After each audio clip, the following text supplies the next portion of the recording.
नमस्कार, स्वागत है आपका। मैं हूं आपके साथ अहाना पुंज। ट्रंप टैरिफ और टकराव से शुरुआत कर रहे हैं क्योंकि अमेरिकी राष्ट्रपति डोनाल्ड ट्रंप ने भारत पर टैरिफ बम फोड़ दिया है। 26% रेसिप्रोकल टैरिफ लगाने का ऐलान किया और इसी दौरान ट्रंप ने दोहरा दिया है कि मोदी उनके दोस्त हैं, लेकिन उनके साथ दोस्ती अलग है और यह भी कह दिया है कि भारत टैरिफ को लेकर सख्त है। वो इस मामले में सही व्यवहार नहीं कर रहे। ट्रंप ने इसी दौरान भारत ही नहीं बल्कि चीन पर 34%, यूरोपीय यूनियन पर 20%, साउथ कोरिया पर 25%, जापान पर 24%, वियतनाम पर 46%, ताइवान पर 32% टैरिफ लगाया है। बता दूं आपको, ये परसेंट टैरिफ है। हाँ, यहीं पर ट्रंप ने करीब 60 देशों की तुलना में टैरिफ की तुलना करें तो आधा टैरिफ लगाने का फैसला भी किया भारत पर। इसके अलावा अमेरिका ने दूसरे देशों से आने वाले सामानों पर 10% वेबलाइन भी लगा दिया है। ये वेबलाइन आपको बता दूं कि टैरिफ है।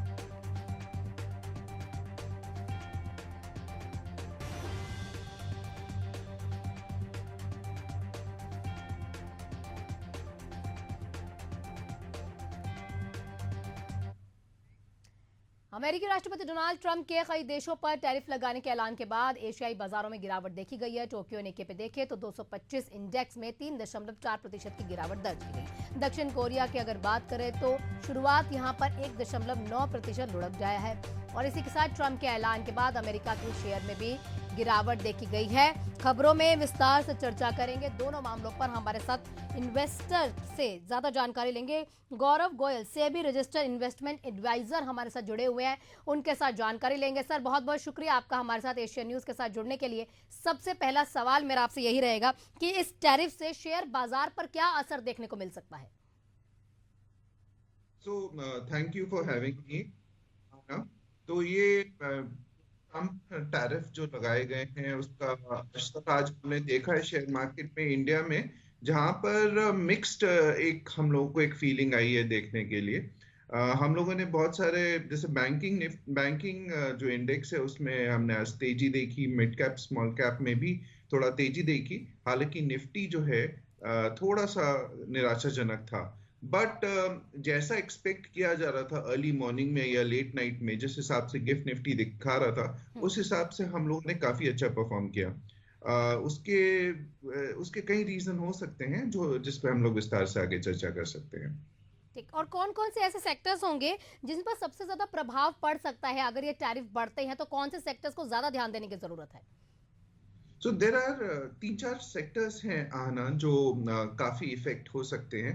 फर्स्ट ऑफ ऑल, आज आपने देखा होगा एक टेक्नोलॉजी शेयर्स में काफी भारी गिरावट देखने को मिली और वो एक सेक्टर है जो काफी इम्पैक्टेड होगा इससे, क्योंकि वहां पे कोई सेफगार्ड मैकेनिज्म एक्चुअली नहीं है और इसका डायरेक्ट इम्पैक्ट सॉफ्टवेयर एक्सपोर्ट्स पे पड़ेगा इंडिया के लिए। और सीधे सीधे 26% का उसके ऊपर टैरिफ लगेगा। इसी तरह से जेम्स एंड ज्वेलरी सेक्शन है जहां पे इम्पैक्ट नेगेटिव हो सकता है। दो सेक्टर्स हैं जहां पे एक्चुअली पॉजिटिव इम्पैक्ट आ रहा है, जैसे फार्मा सेक्टर है जहां पे आज आपने देखा स्टॉक मार्केट में बहुत तेजी हुई थी और इसके पीछे कारण ये था कि उन्होंने for the moment pharma sector को एग्जेम्प्ट कर दिया है। और ये एग्जेम्पशन जो है हमारे फार्मा एक्सपोर्ट्स के लिए बहुत लाभदायक होगा। और ये एक तरह से उनकी जरूरत भी थी अमेरिका में, क्योंकि अगर टैरिफ लगा देंगे तो वहां पे दवाइयां महंगी हो जाएंगी जो वो अफोर्ड नहीं कर सकते हैं और लोग उनको नापसंद करना शुरू कर देंगे। इसी तरह से एक दूसरा सेक्टर है टेक्सटाइल सेक्टर, जहां पे हम लोग काफी एक्सपोर्ट करते हैं अमेरिका को। और वहां पे टैरिफ लगा है, लेकिन जो हमारे कंपीटिंग कंट्रीज हैं जैसे आपका वियतनाम हो गया, बांग्लादेश हो गया, चाइना हो गया, इस तरह की जो कंट्रीज हैं वहां पे ज्यादा टैक्स, जहां वहां पे ज्यादा टैरिफ लगाया है उन्होंने। तो ये कहा जा सकता है कि अगर हमारा हाथ कटा है तो उनका सर कट गया है, तो जिसकी वजह से शायद हम लोगों को ये थोड़ा बहुत फायदा हो जाएगा उसका। तो मेरे हिसाब से ये सेक्टर्स हैं जहाँ पे कुछ सेक्टर्स में नुकसान है, कुछ सेक्टर्स में फायदा है। ओवरऑल इंडिया के पर्सपेक्टिव से अगर देखा जाए तो टैरिफ नेगेटिव है, लेकिन इतना ज्यादा नेगेटिव नहीं है। हम इसमें अगर अपॉर्चुनिटी ढूंढना चाहेंगे तो हमें इसमें काफी अच्छी अपॉर्चुनिटी भी मिल सकती है। ठीक, जो निवेशक है उनको क्या क्या सुरक्षा के लिए कदम आप बताना चाहेंगे? अगर ऐसा करेंगे तो आपके लिए बेहतर रहेगा। इसमें सबसे अच्छा यही रहेगा कि जो सेक्टर्स डायरेक्टली इम्पैक्टेड हैं, जैसे मैंने आपको बताया टेक्नोलॉजी हो गया, जेम्स एंड ज्वेलरी होएगा, उसमें शॉर्ट टर्म के लिए आप थोड़ा सा वेट कर सकते हैं। इसमें आपको इन्वेस्ट करने की जल्दबाजी नहीं दिखानी चाहिए। इंडिया का यूएस के साथ ऑलरेडी नेगोशिएशन चल रहा है ट्रीटी के लिए, और मेरे ख्याल से ये डोनाल्ड ट्रम्प जो प्रेसिडेंट है अमेरिका के, वो उनका दबाव बनाने का एक तरीका है ताकि दूसरी कंट्रीज टेबल पे आ सके, नेगोशिएशन हो सके, और उसके हिसाब से एक ट्रेड ट्रीटी साइन करी जा सके जो अमेरिका के बेनिफिट में हो। ये बात ध्यान रखने वाली बात है कि डोनाल्ड ट्रम्प जो है उनके लिए अमेरिका फर्स्ट बहुत इम्पोर्टेंट है। वो सारा काम अमेरिका फर्स्ट के पर्सपेक्टिव से करते हैं। तो इवन अगर हमारा कंट्री उनके लिए एक दोस्त की तरह है, लेकिन फिर भी उन्होंने हमको नहीं बख्शा है। हालांकि उन्होंने कहा ये डिस्काउंटेड टैरिफ्स हैं इंडिया के लिए। तो मेरे ख्याल से एक ट्रेड ट्रीटी साइन होगी अगले कुछ महीनों में, और तब तक इस तरह के sectors, technology, James and jewellery और कुछ इस तरह के सेक्टर्स है जहां से हम लोग को बच के चलना चाहिए। फार्मा वगैरह में आप इन्वेस्ट कर सकते हैं, हालांकि ऑलरेडी थोड़े बहुत बढ़ चुके हैं। बैंकिंग सेक्टर्स वगैरह अनइम्पैक्टेड हैं, तो आप वहां पे हम लोगों को काफी अच्छी वैल्यू दिखाई देती है। ठीक। और रेगुलेटरी रूल्स की अगर बात करें तो क्या इसमें कुछ चेंजेस हो सकते हैं, कुछ बदलाव देखने को मिल सकते हैं? रेगुलेशंस की बात कर रहे हैं? जी जी जी। हाँ जी, तो ये मेरे को लगता है कि अल्टीमेटली एक ट्रेड ट्रीटी साइन होगी इंडिया और यूएस के बीच में।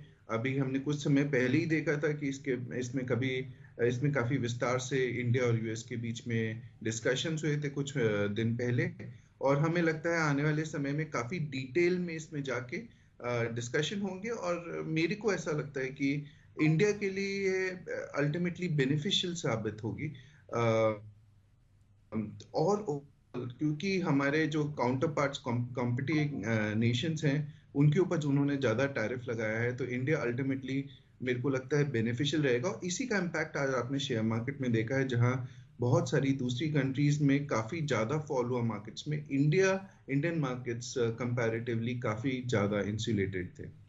गौरव जी, जैसे निवेशकों का अपना अपना पोर्टफोलियो होता है, तो पोर्टफोलियो में वो क्या क्या बदलाव कर सकते हैं इन दिनों? अगर टैरिफ का, अगर यहाँ क्योंकि आप बता ही रहे हैं ये असर भी देखने को मिलेगा, तो अपने पोर्टफोलियो के किस तरह से चेंजेस ला सकते हैं? तो मेरे हिसाब से आपको अपना पोर्टफोलियो एक लॉन्ग टर्म पर्सपेक्टिव से बिल्ड करना चाहिए आना। इक्विटी मार्केट्स में अगर आप अच्छे ढंग से निवेश करेंगे तो आपको रिटर्न्स बनाने की बहुत बड़ा एक गुंजाइश रहती है। कोई ऐसा और कोई असेट क्लास नहीं है जो इक्विटी मार्केट से ज्यादा अच्छा रिटर्न दे सके। और मेरे को अल्टीमेटली लगता है कि ये जो भी टैरिफ्स लगे हैं, इसके अंदर एक सिल्वर लाइनिंग है इंडिया के लिए। और अगर हम लोग इसे कैपिटलाइज कर पाए, और मेरे को लगता है कि हमारी गवर्नमेंट काफी सक्षम है इस चीज पे, इस अपॉर्चुनिटी को लेने के लिए। बहुत सारे नेशंस इंक्लूडिंग अमेरिका, शायद चाइना +1 एक स्ट्रैटेजी ढूंढ रहे हैं, और ये इस स्ट्रैटेजी को अडॉप्ट करने पे India would be extremely beneficial. मेरे ख्याल से अगले 2 दशकों के लिए इंडिया में एक स्टॉक मार्केट में निवेश एक गोल्डन पीरियड की तरह रहेगा। अगर हमें हिस्टोरिकल रिटर्न्स के हिसाब से 13-14% का रिटर्न मिल गया, तो आप सोच सकते हैं कि कंपाउंडिंग के बेनिफिट के हिसाब से हम करीब 5-5.5 साल में ऐसा डबल कर सकते हैं। तो गोल्डन पीरियड है, इसमें आप पैनिक नहीं करेंगे। आप मार्केट का स्वभाव होता है ऊपर नीचे जाना, तो इस चीज को ध्यान में रखिए। घबराइए नहीं, क्वालिटी कंपनीज में इन्वेस्ट करिए, अच्छे प्रमोटर्स देखिए, अच्छी कंपनीज देखिए, आपको निराशा नहीं होगी। Gaurav ji, as we all can see कि नाउअडेज जो मार्केट है वो गिर ही रहा है और कहीं ना कहीं पैनिक की सिचुएशन रहती भी है, तो उसके लिए कुछ टिप्स? तो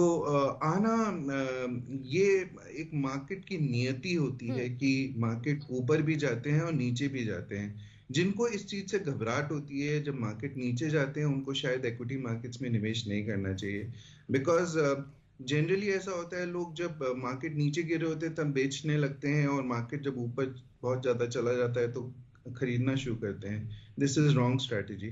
तो बल्कि उल्टा होना चाहिए, जब मार्केट ऊपर होते हैं शायद तब आपको अपना थोड़ा सा स्टॉक्स कम कर देना चाहिए, और जब नीचे होते हैं तब हमें खरीदना चाहिए। तो इसे ग्रीड एंड फियर का एक प्ले होता है कि ऊपर जाते हैं तो लोग ग्रीडी हो जाते हैं और जब नीचे आते हैं तो फियर हो जाता है। तो इससे हमें बचने की बहुत जरूरत है। आप अपना कंपोजर मेंटेन करिए, डिसिप्लिन के साथ इन्वेस्टिंग करिए और एक्सेप्ट करें कि मार्केट में उतार चढ़ाव रहेगा। आप लंबे समय के लिए निवेश करिए। हो सके तो शायद जो कुछ समय के लिए अपना, जब ऐसी सिचुएशन आती है तो न्यूज मत देखें, क्योंकि न्यूज में मैं आपका चैनल को वो नहीं कर रहा हूँ, लेकिन मैं नहीं नहीं नहीं जनरली नहीं, ये कह रहा हूँ होता है एक क्योंकि पैनिक बहुत सारे लोग सिचुएशन ऐसा करते क्रिएट हैं। ना हो और समहाउ होता है ना, पहले से हम मॉर्निंग में बैठे हुए होते हैं, एक पीक टाइम होता है और उसमें जो लाइंस ग्रीन से रेड हो जाती है और वो बहुत दिक्कत देती है, तो इसके लिए आप कह रहे हैं, I can totally understand that. So मैं बस ये कहना चाहता हूँ कि अगर आप डिसिप्लिन वे से इन्वेस्टिंग करेंगे, there has never been a period of 10 years से ज्यादा या कभी की जब मार्केट्स ने नेगेटिव ओवरऑल रिटर्न्स दिए हों। 10 साल में 14-15% का रिटर्न मिलना इज क्वाइट नेचुरल। मैं ये नहीं कहता हूँ कि हर बार मिलेगा ही, लेकिन उम्मीद ऐसी है कि मिलेगा। और ऐसी सिचुएशन में पीपल, आप सब जो निवेशक हैं वो बहुत पैसा बना सकते हैं। बस मूल मंत्र को ध्यान में रखिए कि पैसा कैसे बनाया जाता है। डरिए नहीं, घबराइए नहीं। मार्केट्स हैं, ऊपर नीचे जाएंगे। अगर स्ट्रेट लाइन में होंगे तो वो अननेचुरल मार्केट होगा। जैसे कार्डियोग्राम होता है, ईसीजी करते हैं, अगर स्ट्रेट लाइन होती है तो डेथ सिग्निफाई करती है। मार्केट्स में भी उतार चढ़ाव रहेगा हमेशा। सिर्फ इस बात को आपको एक्सेप्ट करने की जरूरत है। ठीक। अच्छा, जैसे न्यू इन्वेस्टर्स होते हैं भाई, आज ही किसी ने सोच लिया कि भाई मैं आपसे इन्वेस्ट करना स्टार्ट करता हूं, तो क्या उन पर भी कुछ असर हो सकता है या उनके लिए आप कुछ टिप्स दें, क्योंकि आपने कहा कि लॉन्ग टर्म हमें सोचना है, उसी अकॉर्डिंग आपको इन्वेस्ट करना है। People who are already in market they can understand that, but जो नए मार्केट में अभी सोच रहे हैं, इन्वेस्ट करना स्टार्ट करते हैं, उनके लिए आप क्या बताएंगे?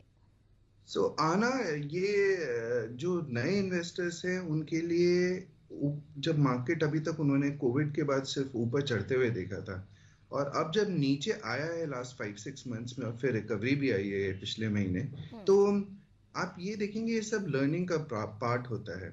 और अगर मैंने मार्केट को पिछले 25 साल में अच्छे ढंग से देखा है, और ये साइकिल्स में चलता ही है। मार्केट ऊपर जाता है, नीचे जाता है, बट अगर आप लॉन्ग टर्म चार्ट देखेंगे, स्ट्रेट लाइन में ऊपर की तरफ जाता है, अपवर्ड स्लोपिंग होता है। तो जो नए इन्वेस्टर्स हैं, कुछ लोग हम जैसे एनालिस्ट या एक्सपर्ट से सुन के भी सीख सकते हैं। कुछ लोग होते हैं जो अपनी लर्निंग से ही सीखना चाहते हैं, पर ये लर्निंग का पार्ट होता है। अगर आप लॉन्ग समय तक इन्वेस्टिंग करना चाहते हैं तो please accept it, this will happen. और ये पहली बार नहीं हुआ है, ये अब ऐसा नहीं है कि पहली बार हो रहा है और आगे नहीं होगा। ये हमेशा होगा। मार्केट ऊपर जाएगा, फिर नीचे जाएगा, फिर ऊपर जाएगा, और इस तरह से ही आपको ओवरऑल गेन्स देगा। तो अगर जो नए इन्वेस्टर्स हैं, कुछ भी चीज ओवरनाइट नहीं मिलती है, इसके लिए लॉन्ग टर्म इन्वेस्टमेंट करना पड़ता है। ओवरनाइट सिर्फ आपको लॉटरी में आपको रिटर्न्स मिल सकते हैं, पर हर एक को लॉटरी नहीं लगती है। तो आप स्टॉक मार्केट को एक गैम्बलिंग डेन की तरह नहीं समझ के एक इन्वेस्टमेंट की एक जगह समझिए, जहाँ पे over a period of time returns और गेन्स मिलते हैं। तो आप बहकावे में मत आइए। अच्छे जो इन्वेस्टर्स रहे हैं, वॉरेन बफेट वगैरह, उन्होंने पैसे अपना लॉन्ग टर्म इन्वेस्टिंग से ही बनाए हैं। इंडिया में भी राकेश झुनझुनवाला जी ट्रेडिंग भी करते थे, इन्वेस्टमेंट्स भी करते थे। उनकी bulk of the wealth investments के थ्रू ही बनी है। और मैं आपको ये विश्वास दिला सकता हूँ, कॉन्सेप्ट जैसे एसआईपी होते हैं, सिस्टमैटिक इन्वेस्टमेंट प्लान्स होते हैं, अगर आप उनको ठीक ढंग से फॉलो करेंगे तो आपकी वेल्थ मल्टीप्लाई हो सकती है। थोड़ा सा प्रिंसिपल्स ऑफ इन्वेस्टिंग को फॉलो करने की जरूरत होती है, ध्यान रखने की जरूरत होती है। एंड इन्वेस्टमेंट एक बहुत अच्छा जरिया है वेल्थ क्रिएशन का। बस पैनिक होने से बचना चाहिए। अपनी कंपनीज को अच्छे ढंग से स्टडी करने की। क्योंकि आप एसआईपी की बात कर ही रहे हैं, तो अभी आपसे ये टिप भी ले लेते हैं कि कौन सी एसआईपी ज्यादा बेनिफिशियल रहती है, कितने टर्म के लिए हम उसमें इन्वेस्टमेंट करें, या आजकल मार्केट के हिसाब से हमें ये लगता है इसमें इन्वेस्ट करेंगे that would be more beneficial rather than the other. आना एसआईपी एक कॉन्सेप्ट है जहाँ पे आप जितने लंबे समय के लिए कर सकते हैं, जब तक आपकी क्षमता है, आपकी अर्निंग है, और आप में से उसमें से कुछ पोर्शन अपनी इनकम में से उसमें एसआईपी में जरूर डालना चाहिए।